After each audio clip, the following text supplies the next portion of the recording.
చంద్రబాబు నిజంగా గేర్ మారుస్తారా? అమరావతి పునర్నిర్మాణం నిర్ణీత కాలపరిమితిలో జరుగుతుందా? ఏ పనులు ఎప్పుడు చేపట్టనున్నారు? సిఆర్డీఏ ప్రణాళిక ఏంటి?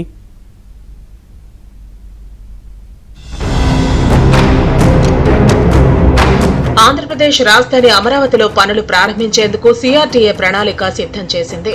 డిసెంబర్ నుంచి గేర్ మారుస్తానన్న సీఎం చంద్రబాబు నాయుడు దానికి తగ్గట్టుగానే ముందుకెళ్తున్నారు. టైం బౌండ్ మేనర్ లో పనులు పూర్తి చేయడానికి సిద్ధమయ్యారు. డిసెంబర్ 15వ తేదీ నుంచి పనుల్ని పునః ప్రారంభించేందుకు వీలుగా ప్రణాళికను రూపొందించారు. నిర్మాణ పనులకు సంబంధించి పాత టెండర్లను రద్దు చేసేందుకు తీర్మానం చేసిన మంత్రిమండలి కొత్త టెండర్లు పిలిచి పనులు చేపట్టేందుకు కూడా అనుమతి మంజూరు చేసింది. దీంతో పనుల్ని మొదలు పెట్టాలని సిఆర్డీఏ నిర్ణయించింది.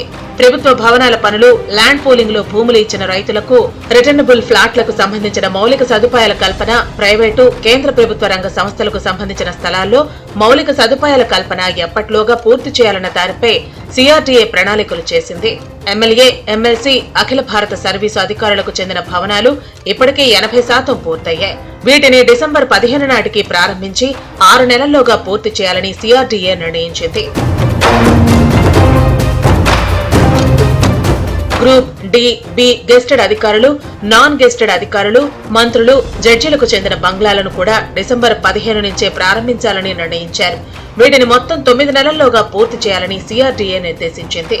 ల్యాండ్ పూలింగ్ ఇన్ఫ్రాస్ట్రక్చర్ సంబంధించి జోన్ 1 నుంచి జోన్ 6 వరకు డిసెంబర్ 15 నుంచి, అలాగే జోన్ 7 నుంచి జోన్ 12A వరకు డిసెంబర్ 20వ తేదీ నుంచి పనులు చేపట్టనున్నారు. ఈ పనులన్నీ 24 నెలల్లోగా పూర్తి చేయాలని సిఆర్డీఏ నిర్దేశించింది. 2025 జనవరి 1వ తేదీ నుంచి సచివాలయ టవర్లు, హైకోర్టు భవనాలు, జనవరి 30వ తేదీ నుంచి అసెంబ్లీ భవనాల నిర్మాణాలను మొదలు పెట్టనున్నారు. వీటిని 30 నెలల్లోగా పూర్తి చేయాల్సిందిగా సిఆర్డీఏ గడువు పెట్టుకుంది. ఇక ప్రభుత్వ, ప్రైవేటు రంగాల్లోని వారికి ఇచ్చిన భూ కేటాయింపుల వద్ద కూడా నిర్మాణాలను 24 నెలల్లో పూర్తి చేసేలా లక్ష్యం పెట్టుకున్నారు.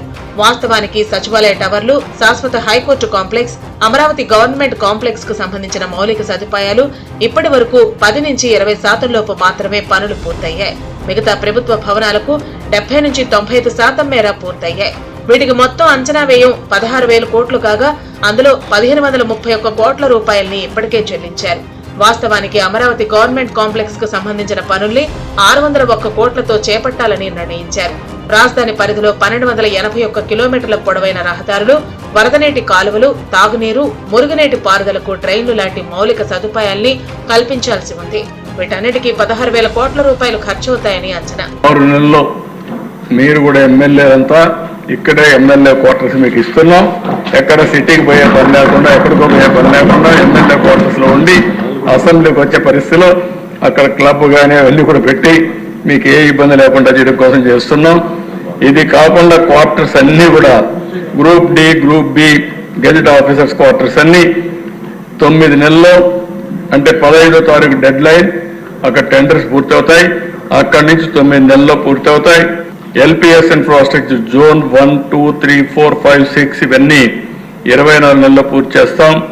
ఎల్పిఎస్ ఇన్ఫ్రాస్ట్రక్చర్ 7, 8, 9, 10, 11, 12A 24 నెలల్లో పూర్తి చేస్తాం. సెక్రటరియట్ టవర్స్ 30 నెలల్లో పూర్తి చేస్తాం. హైకోర్టు 30 నెలలు, అసెంబ్లీ 30 నెలలు, public private sector land allotments అన్ని కూడా పూర్తి చేసి బిల్డింగ్లు కూడా 24 నెలల్లో పూర్తి చేయాలనుకుంటున్నాం.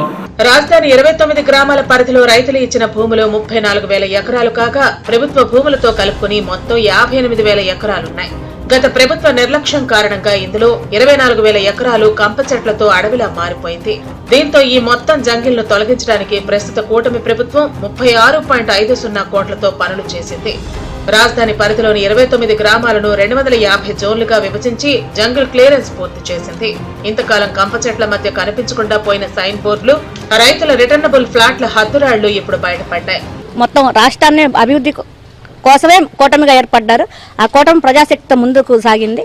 ఈ రోజు 15 వేల కోట్లు వెనకబడ్డ జిల్లాలకి, అలానే పోలవరం ఇన్ని నిధులు గొప్పగా కేటాయించినందుకు సంతోషపడుతున్నాం. కాకపోతే గత 5 సంవత్సరాలు ఇదే ఎన్డీఏ గవర్నమెంట్ చేసిన పని వల్ల 30 సంవత్సరాలు వెనకబోయాం. ఈ 15,000 కోట్లతో ఆగకుండా వెనకబోయిన రాష్ట్రాన్ని ముందుకు తీసుకురావాలని కోరుకుంటున్నాం. ఇప్పుడు కూటమి ఉందగనక వాళ్ళు కూడా ముందుకు వచ్చి అమరావతి డెవలప్ చేస్తాం, మేము ఇన్ని కోట్లు ఇస్తామని చెప్పి ఇప్పటికైనా ఒక నెంబర్ ఇచ్చారు. ఈ 5 ఏళ్లలో పోలవరం పూర్తి చేయాలని మేము మనస్ఫూర్తిగా కోరుకుంటున్నాం. దానికి కూడా మేము సహకరిస్తున్నామని వాళ్ళే చెప్పారు. అది కూడా సహకరించాలని చెప్పి మనస్ఫూర్తిగా కోరుకుంటున్నాం. అట్లాగే మోడీ గారికి కానీ మరి ఆర్థిక మంత్రి పార్లమెంట్లో ఆర్థిక మంత్రి నిర్మలా సీతారామన్ గారికి కానీ ధన్యవాదాలు చెబుతున్నాం. మరి వాళ్ళ 7 సార్లుగా ఇవాళ బడ్జెట్ ప్రవేశపెట్టిన మహిళా ఆర్థిక మంత్రిగా ఆవిడకి శుభాకాంక్షలు కూడా చెబుతున్నా. గతంలోనూ ఇప్పుడు చంద్రబాబు నాయుడు అమరావతి నిర్మాణాన్ని లక్ష్యంగా పెట్టుకున్నారు.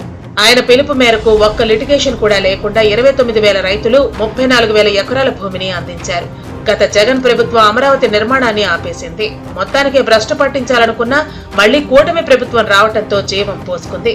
అమరావతి పనుల పునః ప్రారంభంలో భాగంగా 160 కోట్లతో సిఆర్డీఏ భవనాన్ని నిర్మిస్తున్నామని, మరో 3-4 నెలల్లో ఈ భవనం అందుబాటులోకి వస్తుందని చంద్రబాబే స్వయంగా చెప్పారు. విశాఖపట్నాన్ని ఆర్థిక రాజధానిగా, కర్నూలులో హైకోర్టు బెంచ్తో పాటు పరిశ్రమలు ఏర్పాటు చేయడం ద్వారా అభివృద్ధి చేయాలన్నది చంద్రబాబు సంకల్పం. సైబరాబాద్ నిర్మాణానికి ₹1 కూడా ప్రభుత్వం ఖర్చు చేయలేదని, ఇప్పుడు అమరావతి కూడా సెల్ఫ్ ఫైనాన్స్ ప్రాజెక్ట్ అయినందున ఇక్కడ కూడా సంపద సృష్టి జరుగుతుందన్నారు చంద్రబాబు.